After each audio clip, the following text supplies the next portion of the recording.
ಉತ್ತರ ಪ್ರದೇಶ ಸಮಾಜವಾದಿ ಪಕ್ಷದ ಶಾಸಕರೊಬ್ಬರು ಹಿಂಗೆ ಹೇಳ್ತಾರೆ, ಧರ್ಮದಂಗಲ್ ಅದೆಲ್ಲ ಹೇಳ್ಬೋದು, ತೊಂದರೆ ಇಲ್ಲ. ಹಿಂದೂಗಳ ಕಡೆಯಲ್ಲಿ ಯಾರು ಹೇಳಿದ್ರೆ ಅದು ಕೋಮುವಾದಿ ರಾಜಕಾರಣ. ಮಾಜಿ ಮಂತ್ರಿ ಅಂತೆ, ಶಾಸಕ ಅಂತೆ, ಮೆಹಬೂಬ್ ಅಲಿ ಸಾರ್ವಜನಿಕ ಕಾರ್ಯಕ್ರಮದಲ್ಲಿ ನಿಮ್ಮ ಆಡಳಿತಕ್ಕೆ ತೆರೆ ಬೀಳತ್ತೆ ಯೋಗಿಯವರೇ, ಮುಸ್ಲಿಮರ ಸಂಖ್ಯೆ ದೇಶದಲ್ಲಿ ಹೆಚ್ಚುತ್ತಾ ಇದೆ, ನಾವು ಅಧಿಕಾರಕ್ಕೆ ಬರ್ತೀವಿ. ಮೊಘಲರು 850 ವರ್ಷ ಆಳ್ವಿಕೆ ನಡೆಸಿದ್ರು, ಅವ್ರು ಬೆಂಕಿ ಹಚ್ಚಿರಲಿಲ್ಲ ಬಟ್ ಬೇರೆ ಕೆಲಸ ಮಾಡಿದ್ರು. ಇದೀಗ ದೇಶವನ್ನು ದಹಿಸುತ್ತಿರುವವರು ಜನ ಎಚ್ಚೆತ್ತುಬಿಟ್ಟಿದ್ದಾರೆ ಎಂಬುದನ್ನು ಗಮನದಲ್ಲಿಟ್ಕೋಬೇಕು. ಬುದ್ಧಿ ಕಲಿಸಿದ್ದಾರೆ. ಈಗ ಸಂಸತ್ ಚುನಾವಣೆಯಲ್ಲಿ 27ಕ್ಕೆ ನೀವು ಅಧಿಕಾರಕ್ಕೆ ಬರಲ್ಲ, ನಮ್ಮ ಸರದಿ ಅದು ಡ್ಯಾಶ್ ಅಂತ ಬಿಟ್ಟರು. ಅದಕ್ಕೀಗ BJPಯವರು ಉತ್ತರ ಕೊಡ್ರಪ್ಪ ಅಂತಿದ್ದಕ್ಕೆ ಸಮಾಜದ ಅದೇ ನಾವು ಒಪ್ಪಲ್ಲ ಬಿಡಪ್ಪ, ಅಷ್ಟೇ ಮುಗಿದೋಯ್ತು, ನಾವು ಒಪ್ಪಲ್ಲಪ್ಪ ಅಂದ್ಬಿಡೋದು. ಅದೇ ಅವನಾರೊಬ್ಬ BJPನೂ ನಿಂತಾರ ಒಂದು ಹೇಳಿಕೆ ಕೊಟ್ಬಿಡ್ಬೇಕು.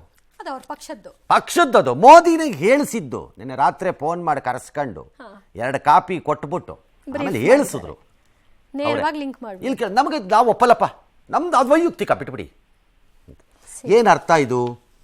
ಹಂಗಂದ್ರೆ ಸಂಖ್ಯೆ ಹೆಚ್ಚಾಗ್ತಿದೆ ಅಂತ ಅರ್ಥ ಏನು? ಅಂದರೆ ಜನಸಂಖ್ಯೆಯನ್ನು ಹೆಚ್ಚಿಸ್ತಿದ್ದೀವಿ ಅಂತನಾ, ಹೆಚ್ಚುತ್ತಾ ಇದೆ ಅದಾಗದೆ ಅಂತನಾ, ಅಥವಾ ಕುಟುಂಬ ನಿಯಂತ್ರಣ? ಅದಕ್ಕೆ ಈ ದೇಶಕ್ಕೆ ಬಂದಿರೋದು ಸುಪ್ರೀಂ ಕೋರ್ಟ್ ಮೊನ್ನೆ ಎಲ್ಲೋ ಹೇಳ್ತಾ ಇದ್ದಿದ್ದು, supreme court high court unless you control the population no way ಈ ದೇಶ ಉದ್ಧಾರ ಆಗಕ್ಕೆ ಸಾಧ್ಯ ಇಲ್ಲ ಅಂತ.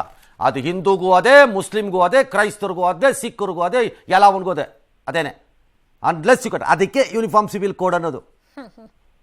ಆ್ಯಂಡ್ ಪಾಪ್ಯುಲೇಷನ್ ಕಂಟ್ರೋಲ್ ಬರದೇ ಇದ್ದರೆ ಸಾಧ್ಯನೇ ಇಲ್ಲ. ಇಂಪಾಸಿಬಲ್. ಓಟ್ಗೋಸ್ಕರ ಏನು ಬೇಕಾದ್ರೂ ಮಾತಾಡ್ಕೋತೀವಿ, ಮಾತಾಡ್ಕೋಬೋದು, ಅದು ಅವ್ರ ಇಷ್ಟ ಅಷ್ಟೆ.